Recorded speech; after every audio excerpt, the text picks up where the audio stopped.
Hello, this is Chris, and I am back once again with a brand new trailer reaction video. Today I'll be giving my reaction to Aladdin official teaser trailer. This is the upcoming live-action adaptation of Disney's 1992 animated classic Aladdin. And growing up, if you've seen my videos before, you know that I always love doing the Disney reaction videos. Disney is one of the things I'm most passionate about in my life. Grew up with that classic 90s Disney, the Disney Renaissance. I couldn't have grew up in a better time for animated films, especially Disney. And Aladdin was always one of my favourites, you know, growing up. I had a small collection at first of Disney films, which then grew and grew and grew to the point where I pretty much had all of them. But Aladdin was always the one that I'd pretty much watch him day in and day out. And a lot of people have actually messaged me saying they'd like to see some of my old VHS collection. Well, I've got them right here. I'll kick off with the DVD though. So there's my Aladdin in slipcover DVD. And then, wow, this is taking me back now. These are my original VHSs that I had when I was a kid. There's my one for Aladdin right there. Beautiful, going back to the old cassette tapes. Wow, there it is. Kids remember these? There it is, rewound. I was very good like that. I always rewound my videos. And I even used to have some of the Disney sequels as well. I own a lot of the Disney sequels, although they weren't good, and I kind of hit a point where I realised they weren't good. But I remember having good times with these two. I mean, I've got Return of Jafar there, which I enjoyed as a kid, and I watched it a lot, and Aladdin and the King of Thieves. Right there. I'm a huge Aladdin fan, I'm a huge Disney fan, I've seen the stage musical as well. And these live action versions, as I said at the beginning, I've always been apprehensive towards, because to me, they take away a lot of the magic from those original animated films. Those original animated films still hold up perfectly well, in my opinion. And the fact where we as an audience, when we go and see these films, when we go and see Beauty and the Beast, there's a certain number of expectations we want to see. We want to hear that classic music. We want to hear the voices as much as possible. We want to see all that iconography and moments from those original films in these newer ones, to the point where I'm thinking, you essentially wanting a carbon copy of the original. Just go and watch the original. It's still there, it's still great, it's everything you remember, just watch that. And I think a lot of the magic is taken away once it's ported to a live action version. Nevertheless, I always remain hopeful. I didn't like Beauty and the Beast all that much. We've got a review for that movie on the channel where I speak openly about all the reasons I don't like that movie. It feels like they lose a lot of the heart. The visuals are great, the visuals are stunning, but they lose a lot of the charm, they lose a lot of that important quality which makes the original so great. But Aladdin, again, I'm going to be like this with Lion King as well, because Lion King and Aladdin were always my favourite Disney films growing up. I'm going to remain hopeful. Like, they've got Alan Menken back, as I said, and this is the problem.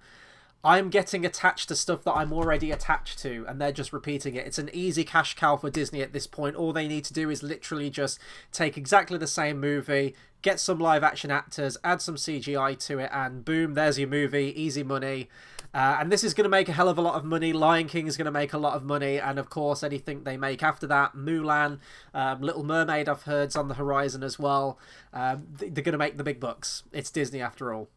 So I'm not expecting to see a whole lot from this trailer in particular. I know it's just a teaser, and I think I've been told that you just see some environment shots and maybe a little bit of the music as well.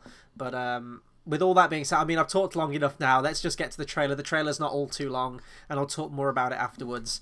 But with all that being said, I'm going to click play now.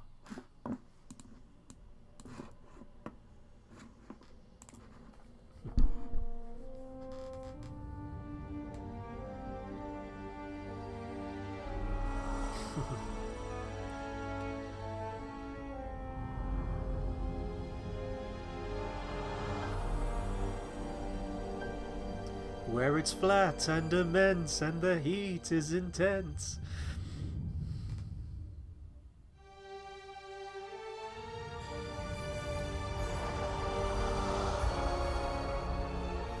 Oh, Iago's in it, that's good. I was wondering whether we were going to put him in or not.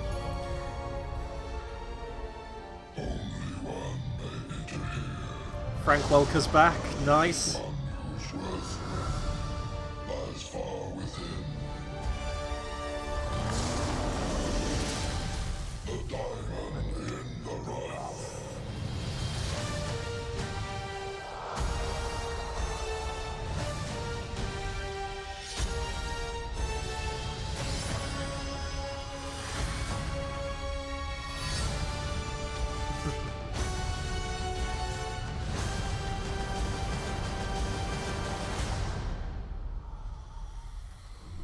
Yeah, I mean, as the trailer goes, it pretty much shows me everything I expected to see. We get the Cave of Wonders, we get Agrabah, we get the desert, and then obviously we get that shot of Aladdin at the end. It's only a teaser trailer. Clearly they're working on the CGI some more, especially with the genie, with Will Smith. They're going to be doing some motion capture, I can imagine, for his character. But, you know, it hasn't showed me enough of the movie. It showed me, as I said, things that I remember, things I want to see. It's playing the music. It's getting that nostalgia going, and that's what's going to get people into seats to see this thing. I am glad that they've got Iago in there. I was expecting, with some of these live-action versions, like especially with Mulan, for example, coming out, I've heard that it's not going to have music. I think it's not going to have... the character of Lee in it either, the romantic interest. I think he's not in it. And I even heard that they might not be putting Mushu in the movie as well. So when you have a movie like that and you remove all those elements, it ceases to become what made it great. And this is what I mean. They're doomed if they do, and they're doomed if they don't. If they put all of the same stuff in, then I'm just going to say, well, just watch the original because there's nothing different. If they change it up, then people are going to miss what made the original so great. And you know, it's a lose-lose situation in my opinion with these live-action versions. Does this look fun? Yes. Will it be a good time? Will it be a good spectacle? Absolutely. But I think it's going to lose a lot of that charm. And obviously, like, there's a huge Robin Williams-shaped elephant in the room that I need to talk about. He is absolutely untouchable. He will forever and always be unparalleled as the genie. The improv that he brought to it, that original spark he brought to the character... I can only imagine they recorded hours and hours of footage of him just, you know, letting rip and just, you know, going off the cuff with all of his stuff. Some of those moments in the original Aladdin film, you know, haven't aged particularly well, maybe. Like he does the whole Rodney Dangerfield impression and Jack Nicholson and everything like that, which will probably be on Lost on Kids today. So maybe we'll get more up-to-date ones, but... that style of comedy has never really been Will Smith's thing. Like, Will Smith can be great, don't get me wrong. He absolutely can. But if you're trying to make the same kind of genie, it won't really fit, I don't think. Unless they're going with a new adaptation, a new take on the genie. And if they are, then everyone's just going to compare him to Robin Williams. Like, that's going to be unavoidable. So I don't really know what else to say about this thing. Guy Ritchie's directing. I'm really not quite sure how I feel about that. Guy Ritchie, as a director, is obviously done... he's most remembered for his British gangster movies, like, you know, your Lock, Stock and Two Smoking Barrels, films like Snatch and things like that. And that's who Guy Ritchie is to me. But as of late, he really hasn't been great. You know, there's been a lot of swings and misses. King Arthur, Legend of the Sword, for example, which is always a movie that I keep forgetting I even went to see whenever that came out. I think it was last year. Before that, The Man from U.N.C.L.E., which I didn't see myself, but I heard it was just...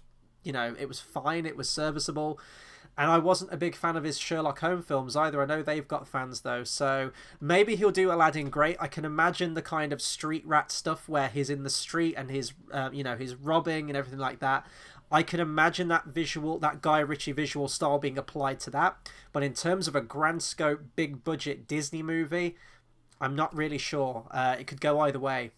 Also, I could be wrong about this, but the Cave of Wonders I always thought was a tiger head. In this, it looks like a lion head. I don't know if anyone else got that. It looked like it had a mane that was like backed into the sand dunes and everything. I'll probably watch this back and see that it's a tiger, but it looked more like a lion than it did a tiger. That's kind of weird to me. Great they got Frank Welker back as the voice. It sounds like they literally lifted the audio directly from that original film. I doubt they've got him to re-record the lines for that.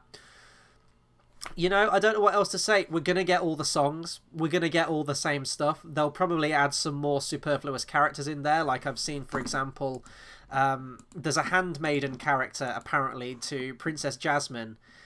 So they've probably got rid of the Raja character, the tiger that she had in the original film, and replaced it with a human counterpart, which... you know, I guess is fine. I guess this handmaiden's going to be the one. She's going to take the role of Raja. She's going to be the one that's going to help her and maybe convince her to go over the walls, maybe into the marketplace where she meets Aladdin. I can see that working kind of well. If they wanted to go really dark, maybe Jafar finds out about this and they kill the handmaiden. I don't think they will because it's a Disney film and I don't see them going that dark with it. I don't really know what else I can say about it. Like Beauty and the Beast, for example. It has all the moments we remember. They changed some things, but all the changes seemed pointless when Beauty and the Beast was such a great story, beginning to end, a great self-contained story, a tale as old as time, as I always say, like the movie says itself. You don't need to change all these things. You don't need that whole thing about Belle's mom and all that intrigue with that. You don't need that magical book that teleports them to wherever they want to go. All of that stuff's pointless. Gaston's backstory of being in the war, all of these character moments they try to add detract from the main core story when the original Disney movie tells it well. And I mean, I'm going to check the running time now of the original Aladdin movie. It can't be that long. Let's see if it says here. 87 minutes, not even an hour and a half. And they tell that story perfectly. So I know a live action one, they'll probably, you know, stretch the running time. But this is easily going to clock in at about 2 hours. So that's a lot of extra material you're adding in. And whether it'll all be necessary, I don't know. This is all speculation. I've been talking for almost 15 minutes on like a 1.5 minute teaser trailer where we don't really see any of the acting, any of the performances, so I can't really gauge my opinion on that. I have seen that Naomi Scott's playing Princess Jasmine. She played Kimberly Hart, the Pink Ranger from the latest Power Rangers reboot that came out last year or a couple of years ago, and I thought she was fantastic in that, so I can see her as Jasmine. The one I have reservations for is definitely Will Smith as the genie, and also Jafar as well. I absolutely love Jafar in that original movie. He's one of my favourite Disney villains, and Jonathan Freeman does an absolutely tremendous job of playing that character. It's going to be hard to top, and it's going to be hard to distance myself from that movie. But who knows, like this could be the first live action Disney movie where I've come out and gone, you know what, that's good. I had problems with Jungle Book, although that was probably the least offender of all the movies that have come out so far. I had a lot of problems with Maleficent, and I had even more problems with Beauty and the Beast. I hope that's not the case, but I can't shake the fact that I do think that these live action versions are kind of pointless. I would rather see Disney create something new and not go back to those movies that made them popular in the first place, just with a live action sheen over them. So that'll do it for my reaction to the Aladdin official teaser trailer. Be sure to comment, subscribe, let me know what you thought of this trailer. Are you looking forward to this movie? Which elements are you looking forward to seeing the most from that original film? Or are you completely dead set against it and don't want to see any more of these live action versions? Anything related to Aladdin, Disney, or indeed any of the other Disney classics, please do let me know. That'll do it for me for right now. Until the next reaction video or the next movie review, I'll see you guys next time. Thanks for watching.